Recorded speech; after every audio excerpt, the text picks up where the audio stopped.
दोस्तों, रामपुर नामी एक गांव के करीब एक घना जंगल था जहां तरह तरह के जानवर और परिंदे बसते थे। उसी जंगल के किनारे पर एक छोटी सी झोंपड़ी में एक बेवा औरत रहती थी जिसका नाम राधा था। राधा की उम्र लगभग 25 से 30 साल के दरमियान थी। उसका शौहर 1 साल पहले एक भयानक बीमारी की वजह से इस दुनिया से चला गया था। राधा के पास अब कोई सहारा न था। वो जंगल से लकड़ियां इकट्ठी करती और गांव में सिलाई खड़ाई का काम करके अपना गुजर बसर करती थी। वो खूबसूरत थी, मगर उसकी आंखों में एक गहरा दुख छुपा रहता था, क्योंकि गांव वाले उसकी खूबसूरती के पीछे उसके तन्हापन का मजाक उड़ाते थे। लेकिन राधा ने कभी किसी की बात का बुरा न माना। उसके लिए अब जिंदगी का मतलब सिर्फ रोजमर्रा की जरूरतें पूरी करना और किसी तरह दिन काटना रह गया था। एक दिन राधा जंगल में लकड़ियां इकट्ठा कर रही थी कि अचानक एक बड़ा सा बंदर करीबी दरख्त से नीचे उतरा और उसके सामने आकर बैठ गया। राधा उसे देखकर डर गई, लेकिन जब बंदर ने कोई हमला न किया और सिर्फ एक तक उसे देखता रहा तो वो कुछ सुकून में आई। राधा ने आहिस्ता से उससे नजरें मिलाईं और कहा, तू कौन है, क्या चाहता है? उसके इतना कहते ही बंदर ने सर झुका लिया, जैसे उसे बात समझ आ गई हो। राधा हल्का सा मुस्कुराई और अपने काम में लग गई। बंदर वहीं बैठा उसे देखता रहा। जब राधा लकड़ियों का गट्ठा बांधने लगी तो बंदर ने आगे बढ़कर उसकी मदद की। राधा हैरान रह गई। उसने बंदर के सर पर प्यार से हाथ फेरा और कहा, तू बहुत समझदार है। उस दिन के बाद वो बंदर रोजाना राधा के पास आने लगा। कभी वो उसके लिए फल लाता, कभी उसके काम में मदद करता, कभी कभी वो राधा की झोंपड़ी के सामने शाम तक खेलता रहता। राधा की जिंदगी में एक नया रंग भर गया था। उसके होठों पर मुस्कुराहट लौट आई थी। वक्त गुजरता गया और राधा और बंदर के दरमियान एक अनोखा रिश्ता बन गया। जब भी वो तन्हा होती, बंदर उसे हंसाने की कोशिश करता। जब वो उदास होती, वो उसके कंधे पर सर रखकर बैठ जाता। राधा अब उसे अपने खानदान का हिस्सा समझने लगी थी। एक रात राधा अपनी झोंपड़ी के बाहर बैठी चांदनी रात का लुत्फ उठा रही थी। उसने देखा कि बंदर करीबी दरख्त की डाल पर बैठा उसे देख रहा था। राधा ने उसकी तरफ देखा, मुस्कुराई और पूछा, तू हमेशा मेरे साथ रहेगा ना? बंदर छलांग लगाकर उसके पांव के पास आकर बैठ गया। राधा ने उसे अपनी गोद में उठा लिया और प्यार से उसके सर पर हाथ फेरा। उस रात पहली बार राधा को अपने तन्हापन का एहसास न हुआ। दिन गुजरते गए और राधा और बंदर का रिश्ता मजीद गहरा होता गया। एक दिन राधा बीमार हो गई। उसे तेज बुखार था और वो झोंपड़ी में लेटी हुई थी। बंदर फिक्रमंद होकर उसके पास बैठा रहा और जंगल से तरह तरह के फल लाकर उसके सामने रख दिए। राधा ने मुश्किल से आंखें खोली और धीमी आवाज में कहा, तू मेरी इतनी फिक्र क्यों करता है? बंदर ने उसकी आंखों में देखा। उसकी निगाहों में एक गहरी कुर्बत थी, एक ऐसी मोहब्बत जो अल्फाज से मावरा थी। राधा ने आहिस्ता से उसका हाथ थामा और सो गई। बंदर रात भर उसके पास बैठा रहा। कुछ दिनों बाद राधा मुकम्मल तौर पर सेहतयाब हो गई, लेकिन अब वो बंदर के बगैर एक लम्हा भी नहीं रह सकती थी। दोनों एक दूसरे की आदत बन चुके थे। राधा के दिल में ये एहसास पुख्ता हो गया कि ये बंदर कोई आम जानवर नहीं, इसमें एक इलाही छाप थी, जैसे कोई पुरानी रूह उसकी जिंदगी का हिस्सा बनकर लौटी हो। एक बारिश वाली रात जब राधा झोंपड़ी में बैठी थी और बंदर उसके पास था, उसने बिजली की चमक में बंदर की आंखों को गहरा और चमकदार देखा। उसने बंदर के सर पर हाथ फेरा और पूछा, क्या तू हमेशा मेरे साथ रहेगा? बंदर ने उसकी गोद में सर रख दिया। राधा की आंखों से आंसू बह निकले। उसे लगा कि उसकी जिंदगी में जो खला था वो अब भर गया है। उस रात उसने बंदर को सीने से लगाया और पहली बार एक अजीब सी कुर्बत का एहसास हुआ, जैसे वो बरसों बाद अपने किसी प्यारे से मिल गई हो। वक्त गुजरने के साथ राधा ने अपने जिस्म में अजीब तब्दीलियां महसूस की। उसे मितली होने लगी, भूख बढ़ गई और उसका जिस्म बदलने लगा। परेशान होकर वो गांव की दाई गंगाबाई के पास गई। गंगाबाई ने मुआयना किया और कहा, राधा, तू हामिला है। राधा हैरान रह गई। उसने कहा, ये कैसे मुमकिन है? मेरा कोई शौहर नहीं। गंगाबाई ने उसकी आंखों में देखा, लेकिन राधा उलझन में डूब गई। वापस लौटते हुए वो सोचने लगी कि क्या ये मुमकिन है। उसे वो रात याद आई जब उसने बंदर को अपने पास सोने दिया था और उसे एक अजीब सी सुकून और कुर्बत का एहसास हुआ था। क्या बंदर उसके हामल का सबब हो सकता है? ये ख्याल उसे डरा रहा था और उलझन में डाल रहा था। राधा अब बंदर को मुख्तलिफ निगाहों से देखने लगी। उसके दिल में खौफ और हिचकिचाहट जाग उठी। बंदर पहले की तरह उसके आसपास रहता, मदद करता, कभी फल लाता, कभी लकड़ियां इकट्ठी करता। लेकिन राधा के दिल में अब कई सवाल उठ रहे थे। क्या ये मोहब्बत थी, कोई मोजिजा या कोई लानत? क्या ये बंदर वाकई एक आम जानवर था या कोई देवता या कोई मलऊन रूह? राधा इन सवालों में घिरी हुई थी, लेकिन उसके पास कोई जवाब न था। जब उसका हामल जाहिर हुआ, गांव में अफवाहें फैल गईं। एक बेवा के पेट में बच्चा, ये कैसे हो सकता है? कुछ ने इसे गुनाह कहा, कुछ ने कहा कि शायद जंगल का कोई राक्षस उसके ख्वाबों में आता हो। राधा इन बातों से परेशान थी, लेकिन वो जानती थी कि उसका किसी मर्द से कोई ताल्लुक न था। फिर भी ये हामल सच था। उसे बार बार वो बारिश वाली रात याद आती जब उसने बंदर को अपनी गोद में सोने दिया था, और उसके बाद ही उसके जिस्म में तब्दीलियां शुरू हुई थीं। एक दिन राधा झोंपड़ी के बाहर बैठी थी। बंदर करीबी दरख्त की डाल पर बैठा उसे देख रहा था। राधा ने उसकी तरफ देखा और पूछा, क्या तू जानता है कि मेरे साथ क्या हो रहा है? बंदर ने उसकी आंखों में देखा। उसकी निगाहों में वही गहरी चमक थी जो उस बारिश वाली रात में थी। राधा की आंखों से आंसू बह निकले। उसने धीमी आवाज में कहा, मैंने तुझसे मोहब्बत की है, लेकिन ये कैसे मुमकिन है कि तू मेरे हामल का सबब बन गया? जब गांव वालों को पता चला कि राधा हामिला है, हलचल मच गई। गांव की पंचायत ने उसे बुलाया। सरपंच विष्णु प्रसाद ने सख्त लहजे में पूछा, राधा, सच सच बता, तेरे बच्चे का बाप कौन है? राधा सर झुकाए खड़ी रही। कुछ लम्हों बाद उसने धीमी आवाज में कहा, मुझे नहीं पता। पंचायत वालों ने उसे झूठा करार दिया और कहा कि बगैर मर्द के हामल मुमकिन नहीं। कुछ औरतों ने कहा कि उसका किसी से छुपा ताल्लुक जरूर रहा होगा। राधा ने हिम्मत जमा करके कहा, मेरी जिंदगी में कोई मर्द नहीं आया, लेकिन एक बंदर है जो हर रोज मेरे साथ रहता है, मेरी मदद करता है, मेरा सहारा है। विष्णु प्रसाद हंस पड़ा। क्या तू कह रही है कि तेरा हामल एक बंदर से हुआ?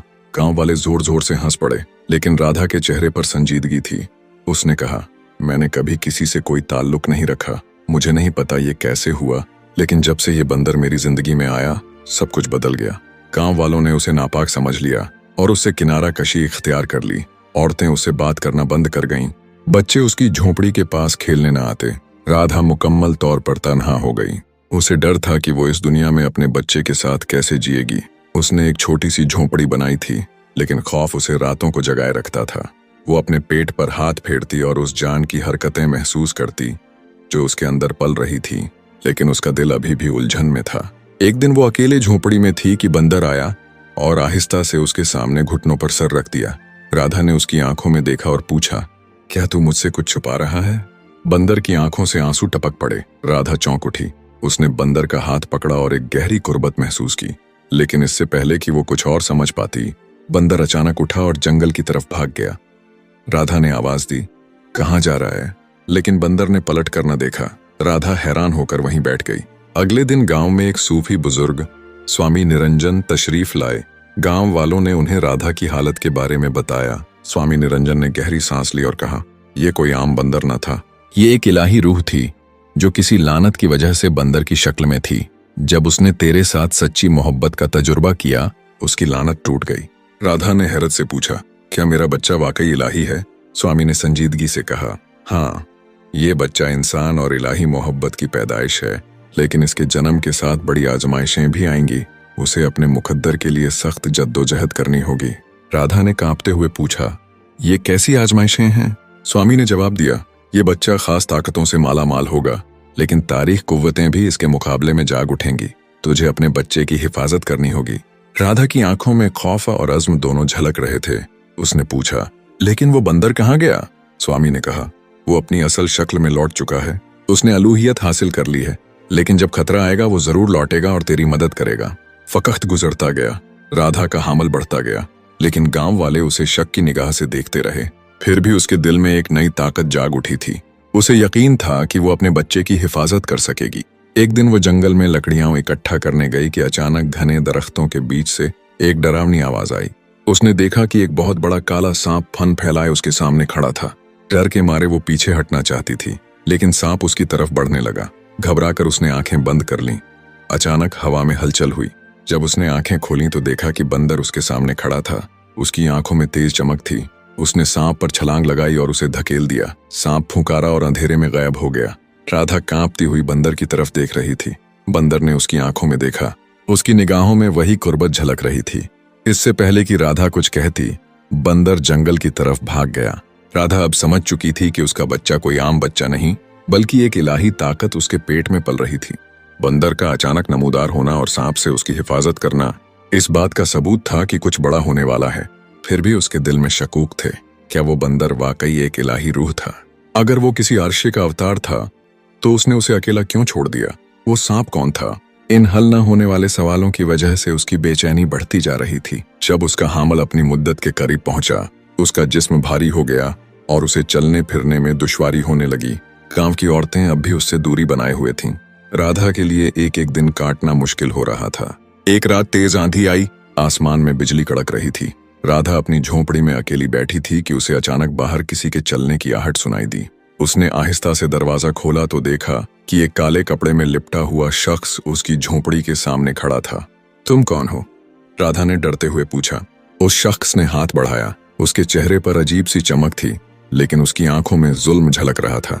उसने कहा, तूने जो बच्चा पेट में रखा है वो कोई आम बच्चा नहीं, वो ताकत का निशान है। मैं उसे लेने आया हूँ।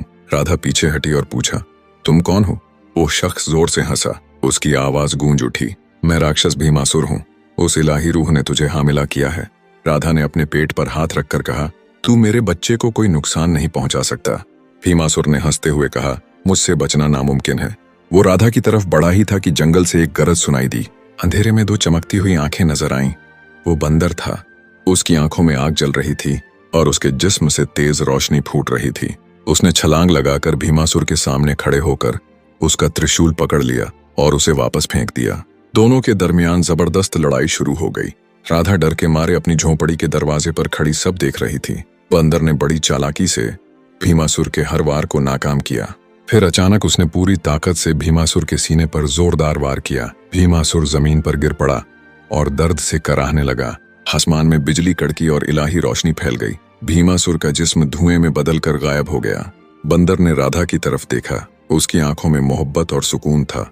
उसने उसका हाथ छुआ और अचानक उसके जिस्म से इलाही रोशनी फूटी। वो एक खूबसूरत जवान अर्जुन देव में तब्दील हो गया। राधा हैरत में रह गई। उसके सामने एक ताबनाक इलाही जवान खड़ा था जिसके जिस्म से रोशनी झलक रही थी।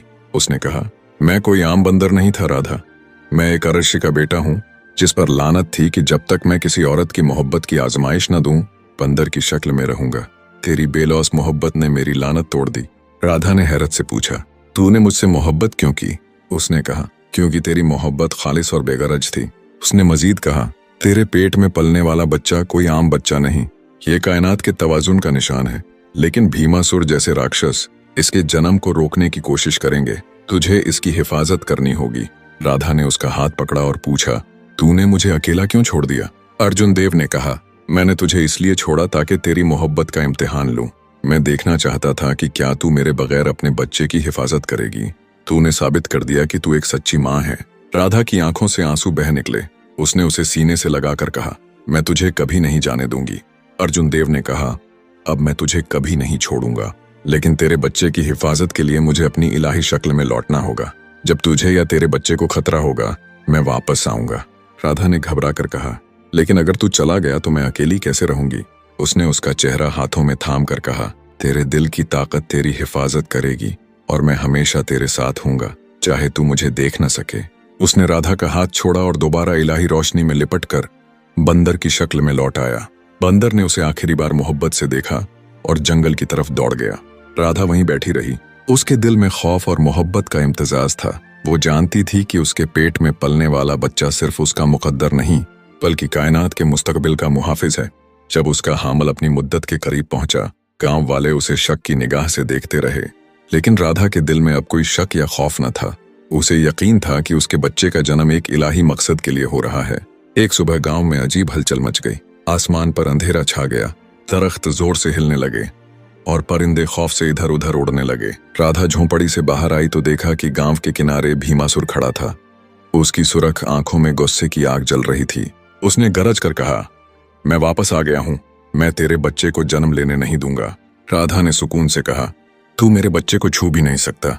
भीमासुर ने जोर से हंसते हुए कहा, तू अकेली क्या कर सकती है? मैं अंधेरे का बादशाह हूं, तेरा खात्मा करीब है। राधा ने अपने पेट पर हाथ रखा और कहा, मेरे बच्चे की हिफाजत खुद खुदा कर रहा है, तू चाहे जितनी कोशिश कर ले उसे नुकसान नहीं पहुंचा सकता। भीमासुर ने अपना त्रिशूल उठाया और राधा की तरफ फेंका। राधा ने आंखें बंद कर लीं। अचानक हवा में एक गरज सुनाई दी।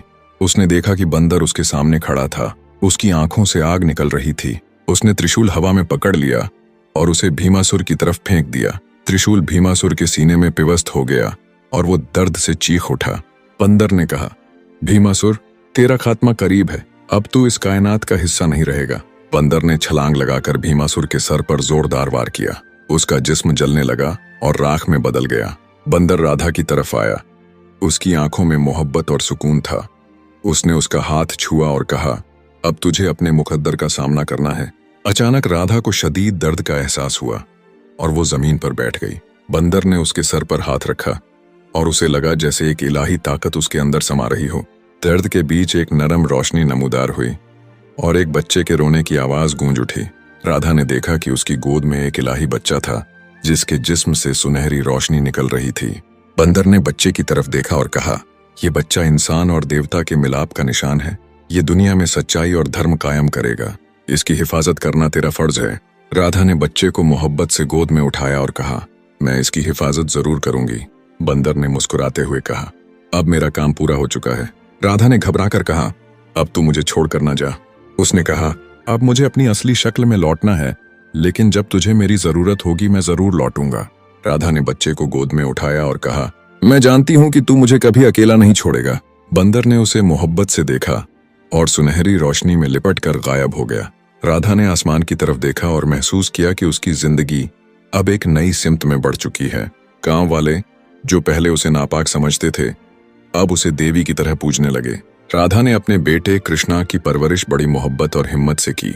उसे यकीन था कि जब भी उसके बेटे को कोई खतरा लाहक होगा वो इलाही बंदर उसकी मदद के लिए लौट आएगा। बंदर की मोहब्बत अब राधा की जिंदगी का अटूट हिस्सा बन चुकी थी। इस तरह ये मोहब्बत और अलूहियत की कहानी सदियों तक लोगों को मुतासिर करती रहेगी।